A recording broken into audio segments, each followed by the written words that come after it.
नजर माँ का तीर चला, ओ नजर माँ का तीर चला। झुल झुल रेंगना तोर गजब सुहाय, पूजन का मोला मोहने खवा। मैं यहाँ तोर मोला दीवाना बनाए, गोजन का मोला मोहने खवाए। मैं यहाँ तोर मोला दीवाना बनाए। मिठ मिठ काली मन लारी जा,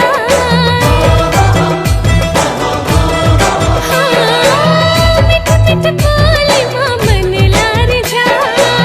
कुछ नहीं भवन पानी नहीं सुहाय, गोजन का मोला जादू चला। मैं यहाँ तोर मोला दीवानी बना, गोजन का मोला जादू चला। मैं यहाँ तोर मोला दीवानी बना।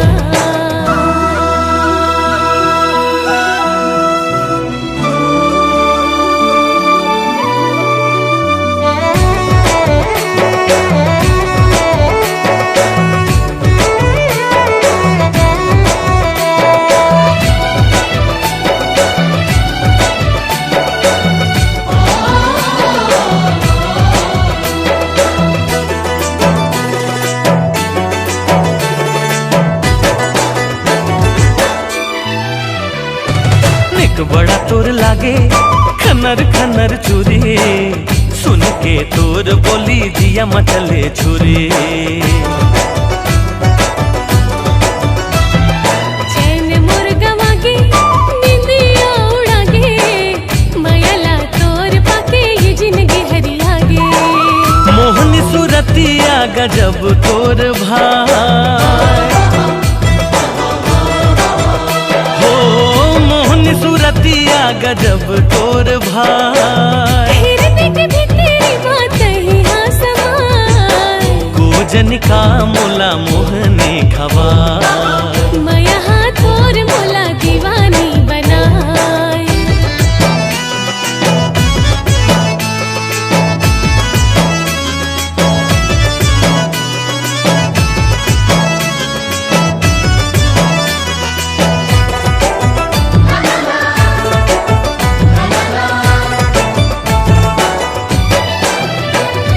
सुरता में तोर जिया तोर धकर धकर करे, तोर पीरित के आगे माँ अंग अंग रे बरे। हाँ सनसनन करे पवन पुरवाहे, माया के हमर ये रानी देवते गवाहे। अजर मयारू मोर मया बला,